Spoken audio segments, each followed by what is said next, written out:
Yeah, man, what's going on, world? It's the one, the only DJ Chase, man, the host of the Pregame Party Miss podcast on 20 podcast networks, 5 radio stations, soon to be 6, man. We got the one, we got the only, man, CP, the DJ, Queens finest, New York's finest. What's shaking, brother? Yo, what's going on, big bro? Appreciate you for having me. Blessed. Of course, man. Now I'm chilling. How's your day? First and foremost, I like to ask, how's your day going? So far, so good, man. I'm above ground. Stay above ground is a blessing to me. You feel me? For sure, man. And you know, just to get the people about what you do, because you're a DJ. You're actually the first DJ I've had on here besides myself. So you're a DJ, you're a poet, you're a spoken word artist. You do a lot of stuff, man. You know, I've known you for some few years, and you always been telling me like, "Yo, Chase, when I'm gonna come on your podcast, man." So tell the people about what you are, what you do, and who you are. Give it from your own words. What do you do? Got you. So first and foremost, my name is CP the DJ, representing Rockview ENT. And as you said, yes, I'm a man of many accolades and many talents. I started out writing poetry, ended up writing music from time to time. I dabble in that. I actually didn't start out as a DJ. I started out as a party promoter. And my brother, DJ D-Light, was the actual DJ of the group.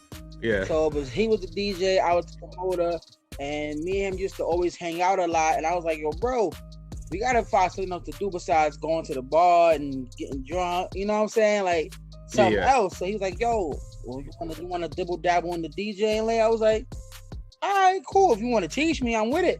Yeah. It's like I've always wanted to do it. So we sat down, we had our lessons. I'm still a work in progress. You know, I ain't no DJ Chase. I'm just saying, I ain't no DJ Chase. Nah, man, it comes with a lot of work, man. It comes with a lot of hard work. I'm willing to do the work to get there, though. It takes a lot of work. Listen, I'm trying to be like you, people like you. I'm humble. Nah, respect that, man. Your DJ name used to be DJ C Murder. Why'd you change it? Yeah, so when I first started out, everything I was doing was party vibes, club vibes, and I actually caught the name, believe it or not, off of an Usher song. Okay. So he was like, I see murder that. And it just kept playing in my head. And I'm like, yo, everybody call me C. That I was like, all right, cool. But gradually as I built and as I matured as a DJ and I expanded outside of the club scenes and the independent scene, I started doing more personal, private events. Yeah. I was like, look, I can't keep DJ C Murder because I can't call myself that at a wedding, at a baby shower, more intimate events. And I did an event for an elderly crowd, and they was like, you ever thought about changing your name, young man? And I'm like, first of all, I laughed. She said, young man. I was like, it was in my thoughts, but it made me think even more about it. And I was like, you know what? So I touched base with my manager. Shout out to ROC, Titan the Rap. Yeah. Mr. All-in-One, all that. And we sat there and we brainstormed like, yo, well, your initials is CP. You're a DJ, so let's just put it together. It's like, all right, cool. That's CP the DJ. And honestly, it's more marketable, so it's more brandable too. Copy, man. And you know, you being in the DJ scene, because I gotta ask these DJ questions, because we gonna talk about some DJ stuff today, because I've been having the more and more I DJ. Yeah. So as far as these showcases, right? When you do showcases, you do your own showcases. So why do these artists, what do you think the problem is with these artists, and why do they keep sending their music 2 minutes before they go on stage? Like, why do they do that? Well, where is this coming from? Who's allowing? Are the promoters allowing this? What's up? So from being on the promoter aspect, I've noticed a lot of promoters would allow artists to come with USBs, flash drives, and even down to some of them playing off of their phones. But I feel like a lot of them have that open mic mentality, because a lot of times open mics, you're just coming day of. It's not planned, you're not booked, you're just coming to perform. So it's like whatever you have your music on at that time, DJs that was doing the open mic or the promoters was accepting that. Me, however, I personally cannot stand that. Because I like to have music at least a week before. Yeah, exactly. That way I have time to, because a lot of artists don't realize they send music from what the engineer sends them. And you don't label it. Wrong format. I mean, the wrong format. Yeah, like just today I had to do a showcase tonight, and dude didn't even, he just sent the file. I had to label it, reconverted and all that shit. I'm like, yo, you don't pay me enough for that. Like, what y'all doing? You ain't paid me to do all of that. Yeah, it's to the point where now any of our events that we do or that we're affiliated with, we being Rockview. Yeah. My manager, 9 out of 10, he's the one that's booking all of the artists. They don't even send me their music no more. Yeah, they send me. He says he has them send it to him. Yeah, to the Rockview email, and he goes through everything to make sure that because if it's not right for him, he's not even giving it to me. Yeah. He's like, you shouldn't have to go through all that. You shouldn't have to sit there as a DJ to figure out what you're gonna do on set for yourself for the show, and then coagulate or configure all of the artist music. Like everything should already come formatted in order is a plus, but if not, okay, that's what sound check is for. But a lot of them don't even honor sound check either. Yeah, exactly. So it's like if you know you're not gonna make it to sound check, don't waste your time or mine day of the show. If you're gonna send your music, send it correctly tagged, correctly titled, and in the order, because especially if you know you're not gonna get there on time. Definitely. But Yeah. There's bad times I don't even allow artists to think I have extra USB space. I do that too. Like, and then actually I did a showcase last month and the promoter like, oh, the artist come before. I'm like, that's not my problem. They should have sent their music. First of all, y'all on Instagram all day. You should have sent me that music. You could have hit me up directly. Like, that's not my problem. That's not my problem. Like, because you want to send it two minutes before. Yeah. Right. I stopped doing that mainly, and I revert back to this event every time. I had an event at Brooklyn Colony one time before they shut down. And the promoters was allowing ours to bring USBs. All right, cool, whatever. Y'all pay me, whatever. My joint crashed. Yeah, shut your computer off. For the event because it's trying to read their USB out. And I'm like, it literally crashed on set in the middle of the event. I believe it. We had to figure it out. And I'm like, see, and I said, ever since then, yeah. S-Rock was like, look, we're not going to do USBs. If we have to, it's because you decided last minute to do it. Meaning that I decided to let the artist come up with, because he'll ask me like, yo, bro, they didn't email me the music. They got it on a USB. Do you want to do it? Yeah. And if I say no, he said, no, we can't do it. If I say yeah, then we do it. But I respect that as a manager, because it's like, promoters won't do that. They'll just tell you go to the DJ, and then leave the DJ to deal with that. Looking stupid, yeah. Right. That's why I don't even deal with certain promoters no more, because I'm like, listen, we're not doing all that 5 minutes before you go on and all that. I don't even deal with certain promoters because of that, because like I'm like, why you keep allowing this? Like, these artists gotta, like, how you call yourself an artist and don't have your or have it mislabeled or this, that, and the third? Because even like with my show, and the reason why I asked, because my show is geared towards a lot of people that get information from me as far as the music business. So like you being a DJ that does events, that does your own showcases and different things like that, I try to tell artists all the time, because they look at me like I got 3 heads. So when I tell them something, they don't listen to it. But if it comes from somebody else, they'll listen to it. You know what I'm saying? So what do you like better? Do you like the showcases better or the party scene? Because the party scene has its up and down too. Because now you got like the DJs have messed the game up so bad. You got to play 500 songs in 15 minutes for these people to think that, you know what I'm saying, that you a good DJ because you don't play 1,500 songs in 5 minutes. So how do you deal with? Right. Yeah. So do you like the party scene better or the showcase scene better? I mean, for me, I think me being a party promoter before a DJ helps me because I'm used to the party scene. Yeah. So, because before, prime example, shout out to DJ NO, he helped me a lot with DJing for a party crowd. Because for a showcase, it's pretty much self-explanatory. I get the music sent to me, the artists get called up, I play their tracks, I go about my business. Yeah. The party scene, you actually have to pay attention to the music you playing, the crowd you playing for, the atmosphere, everything. So in the very beginning, I was known, like, it was the inside joke, as I was known as the silent DJ. You never talk on the microphone. I wouldn't talk. So he would be like, yo, you gotta talk. I'm like, yo, bro, I'm trying to figure out this party. Like, I'm trying to get this. I'm so zoned out that he started talking for me. So I'm like, all right, cool. But then gradually, when I started doing the Rockview Power Hours, in the studio S-Rock, way before pandemic. So yes, I was one of the first DJs to do Power Hour on IG Live. I'm just putting it out there. I believe it. Everybody was doing it as a result of the quarantine. Yeah, people kept asking me to do it. I was like, I'm not doing it. I always thought it just wasn't my thing. Like, I just never did it. Like, I did it a few times because somebody paid me, but I like the Zoom parties. But I never really I was never like the guy to keep doing them quarantine parties and all that. I never did that. But I respect the people who did do it though. Right, but on the flip side, what I did was, and I'm gonna get back to the other question. What I did was I kind of used it as a platform for independent artists. So I wasn't just up there just playing music to play music. Like in the beginning, yes, because before quarantine, we used to sit in the studio after my show, because I had a radio show also called BSC After Dark. So after that, I used to be in the studio just messing around, playing music. S-Rock, we talking business, this, that, and the third. And it was like, yo, what if we just went live like an hour or two after the show? We was there anyway.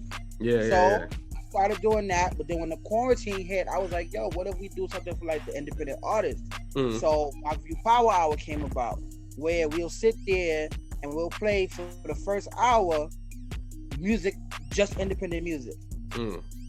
Yeah, and remember, if you remember, I used to mess with you and Johnny, because every time I played Johnny Flosses, we good outside. My live would get cut off. You see, I can't help it, man. Listen, I run a tight company here. You know what I'm saying? It was one of those 30,000 streams or something. I don't know. Listen. I try, man. I gotta do it. I be like, yo, I be trying to show love to my artists, and I get cut off. But I blame IG. I don't blame y'all, because you're doing yours the right way. Thank you. Yeah, man. So gradually after that, it went from doing that to back to the club scene. I'm like, yo, there is no clubs right now. No, it's not. I see people tuning in, and when I play music in between, they rocking with it. So now we started what was called Club RV. Basically an online club. So people, and then it became popular. Just everybody picked up on it, and every week I'd be on my IG Live every Thursday, and we'd be turned up in there like we in a regular club. He'd be talking in the background like, yo, get the wings, get the table, hookah, and it'd be lit. But to answer your question, I feel like it's a personal preference. Yeah. So like I said, for a showcase, it's more uniform. Yeah. So for me, I like parties. So a party DJ would fit me more so, but it's beneficial for what we're doing because S-Rock does shows. So I'm technically his DJ. Okay. So when he does a show, I'm the DJ for the show. So it's pretty much a combination of his vision for showcases, my vision for party vibes. Wow. Got you. And let me ask you a question. What's your go-to record right now for the DJs out there? What's your go-to record? Because Brooklyn party scene is different from the Bronx party scene, from the Queens party scene, from the Long Island party scene. So what do you feel is your number one go-to record? Some reggae. I definitely noticed that reggae is definitely making a comeback. So reggae is definitely come back. It's more so for me go-to genre. Yeah, genre. What's the genre? Which is reggae. Reggae, okay. A lot of times, that's where you get most of the female persuasion to start dancing and moving around. Don't get me wrong. A lot of them like rap. But, see, for me, like, I did an event, I did a party vibe a couple of weeks ago, and I played I was playing, like, Just Got Paid, Feels Good, all that, and they was rocking to it. Yeah. So I started with that, and I went over to reggae, and then I'm like, I get a lot of requests for reggae, dancehall, soca. I'm like, all right, cool. So I really try to fill out the vibe of the crowd, and I'll try to have an ear out for whoever's just like trying to talk to me. A lot of DJs that I've noticed, they zone out and forget the crowd. Yeah, they do. So it's like you look up and see them moving, and if they moving, you keep going to whatever you're doing. Like you still have to incorporate the crowd in what you're doing because you're playing for them. They're paying the bar, they're paying the admission to hear the music, but at the same time, you have to remember you still got to play to what they're saying. I'm not saying take every single request because you'll be there forever. Yeah. But what do you think? What do you think about these DJs that keep running through 500 songs in 15 minutes? What do you think about DJs who do that? Because even me, I get booked because I pace myself out. So if you're doing a 5-hour event or a 4-hour event, no way in hell you're going to be playing 500 songs in 15 minutes because you run out of music. There's not even that many party songs to play. So what do you think about the DJs that's really like with that running through songs type stuff? What do you think about that? I feel like they're trying to follow the mainstream radio blueprint. Yeah. Because on the radio, like the DJ Drewskis, the DJ Self, their radio shows are more geared around talking. Yeah. And for the most part, it's the same music on either station. So it's like, all right, some songs, if they're hot, they'll play the whole thing. Some of them they'll do snippets. I've learned from watching that after a while, you have to. This goes back to watching the crowd. You have to pay attention to if they're vibing to the whole song, parts of a song, or stuff like that. So if you play a song, all right, cool. You can go into it, spin it back, bring it back, go to a specific part, and then play the whole song. I feel like it's all preference, to be honest, but I personally cannot see myself going through that many songs in a matter of minutes. It don't make sense. Yeah, I've been seeing it a lot. Not a party vibe for me, but some people like that because they're used to hearing it on the radio. Got you. So when you're used to hearing it, when you see it in the club, it's like, all right, cool. But then you'll have some people like, yo, I wanted to hear this part of the song, but you cut it before I can hear it. And I'm like, well, I gotta do this and the third. So now it's like, you're not paying attention. Yeah. You're focusing on what you're listening to and what you're used to. But for the most part, I'll try to blend the song. I'll probably play like half of a song. And if I know there's a song that'll rock with it and I can cut and I can cut this song off, then I'll freaking cut it and blend it right in. Yeah, man. And with that being said, so what do you prefer better, clubs or lounges? Because I know, like I said, you're doing your own events now. You started as a party promoter, which I didn't even know. You learn something every day. But what do you prefer now? Venues, house parties, or private? I mean, private events, clubs, venues, or lounges? What kind of what preference do you have? Well, the mind frame that I'm in now. Private events. It all depends. No, not even. Honestly, private events sometimes to a degree, but as far as clubs and lounges, I don't because I just do my own stuff. Yeah. So if it's me that does my own events and stuff like that, lounges and private venues, that don't have bars, that don't have their own bar guarantees or their own food, because I can capitalize off of that too. Got you.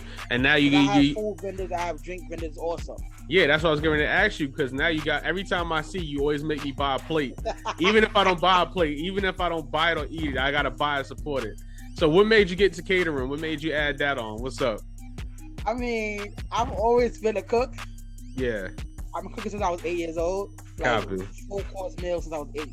Yeah. So, and again, it all goes back to the venues that didn't have certain things. So we did a lot of events at Black Dawn 51 before they shut down. Yeah. And they had a bar, but they didn't have no food. So you had to either come already ate, you had to already eat before you got there. Yeah. Because you couldn't bring outside food in there. Well, you wasn't supposed to. Yeah. Right. You gotta be for real. But they had a diner right around the block, and they had a McDonald's across the street. But a lot of the venues we had, it was either they didn't have food, they allow outside food, or the food they had nobody wanted. So Black Dawn was actually the beginning for me of doing catering at our events. Gotcha. Because once we got the word we can, I was like, oh, I bet. And I did it the first time and sold out. I was like, oh, lit. Every event we do it at Black Dawn, I'm doing food. If I can, I'm doing it. Yeah. So naturally, every venue we look at now, we try to see how we can capitalize on everything. And it's not to say that we about money all the time, but if you think about it, if we have everything in one place, you have no reason to leave. Gotcha.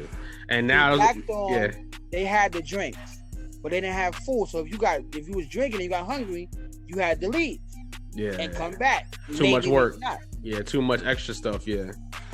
And I was gonna ask you now too, before we get out of here, we could talk about this all day. What do you feel is more profitable? Do you feel like doing your own events? Because I'm trying to get into event planning because I need to add up to my label and doing my own events. So do you feel like strictly doing your own events but not DJing is more profitable, or DJing and getting booked and getting gigs? Do you think that's more profitable? What do you think is more profitable? Honestly, being that I've been on both sides, it's more profitable if you're able to do your own events. To do your own events. Do your own events. Copy. Like, instead of because if you're being booked, like say I booked you to DJ an event, that's your only profit. Is the money I gave you to DJ my event. Yeah. Now, if me and you did an event together, and either one of us is DJing, all right, but now you have potential to make money off of ticket sales because now we're doing it together. So now we went into a venue. We went in. Say we went into SP Theater. We went in there together, half and half. So now we're getting profit off of ticket sales, bar sales, food sales, if I let you, food sales. But you see that there's more lanes to getting booked for. Because sometimes I've been booked at events and asked if they had food there. Yeah. So if they didn't have food there, okay, can I vent? So now I'll cut my price a little bit to DJ and take the food in order to cover the fee to vent. Yeah, now, but wouldn't that be double? Wouldn't that be double work, or you have somebody serving the food as well? Well, double work is. I have my wife. She helps me out a lot, so that's why when you come to the events, you don't see me there. Gotcha. Because she's helping me, so she helps me out a lot, and I have a couple of friends that part of the team that help out a lot. So when I'm doing an event and I'm doing food, she'll try to come when she can. If she can't come, then one of my best friends will come and help. So there's always a way to get things done the way we need it to get done. Yeah. And then when you're doing your own events, you have more control and structure, and you know exactly what's going on. You can see the hiccups before they happen, and any issues that may arise, you're already prepared in your mind because it's your event to deal with it. Okay, yeah, copy. And with that being said, man, before we get out of here, man, I seen you got another showcase coming up, correct? Soon? Yes, sir. Yo, first of all, August is ridiculous. So August 6th, we have Friday Night Mics, private location. Y'all can hit us up at events@rockview.com for more info on that. August 15th, we have a car and bike show in Jersey that we're performing at. So we have artists. We're selecting one artist from the August 6th event to come on the set with us August 15th at the car and bike show. Yeah. Then after that, September 3rd, we have another event, the 505,000 Experience. And I'm bringing Club RV live to close out that show. So artists that I've had their music played on Club RV, I'm bringing a few on my set to perform one of those songs live at the event. Copy. And what do you look for in your artists? Do you pick your artists, or do you one of those promoters that, you know what, if you got money, I'll pay for it? I mean, I'll put you on. Nah, it's all good. It depends on the show. To be honest, for me, it depends on the show. Like I did a Mother's Day event, and I literally handpicked the whole shebang. Got you. Like I handpicked every single artist. So it really, I'm not one of the promoters like, oh, if you got money, because if your music's not good, I don't want to I don't want to be that guy like, oh yeah, you got money, give me. Yeah. So we do screen all music from all artists. We do screen music. We do screen artists. But I try to, cause for the most part, everybody that see my post that reach out, I know. I either know them or know of them. So it's like, all right, I already know your music. I'm already following you. And most people that I book personally, I follow them and they follow me back. Got you. So those are the first ones that I try to go to or go towards or go after. The ones that follow me back. Because I'm not just going to follow you and then it's like, oh, I got a DJ following me. All right, cool. But Are you following back? Are you taking initiative? Are you doing what you gotta do? Stuff like that. So it's give and take. Copy, man. And before we get out of here, man, plug anything you got, man. CP the DJ, thank you for coming on the podcast, man. We're gonna do this again, man. Plug everything you got, the radio show, the shows. Definitely, because me and you can talk all day. Me and you can talk all day long. So you already know the vibes, baby. Definitely. Like I said, everything is everything's RockView ENT. Follow me at CP the DJ on Instagram. Follow us on rockviewent.com. If you want to book us, it's rockviewent.com/CPTheDJ/SRock/Lucius, Taina, Ray Beauty. Like we all family out here. DJ Chase, you already know the vibes. Tell Johnny stop getting my songs cut off for IG. No, that's honestly me. Like that's me with the publishing companies, and that's me doing that. I apologize. I respect it though. Yeah. Nah. Like I said, I mess with y'all all the time, but I love y'all because y'all always. Always showing support. I always try to do the same. And yes, even though you don't be hungry, you always support me, and I do. I make sure. Even if I be down to my last change, because gas prices is high as hell. So I'll be like, all right, let me get these gas prices are ridiculous, bro. These gas prices is crazy. But man, CP the DJ, man, the pregame party Miss podcast on 20 podcast networks, Dynasty Radio, Diverted Supreme Radio. Triple Up Radio, and a few more, man. 20 podcast networks. You know what it is, man. It's the one and only DJ Chase. YouTube, DJ Chase TV. You know what it is, the pregame party Miss podcast with my guy CP the DJ. Yay. DJ Chase TV. It's official. Come on. Locked in with DJ Chase on the pregame party mix podcast.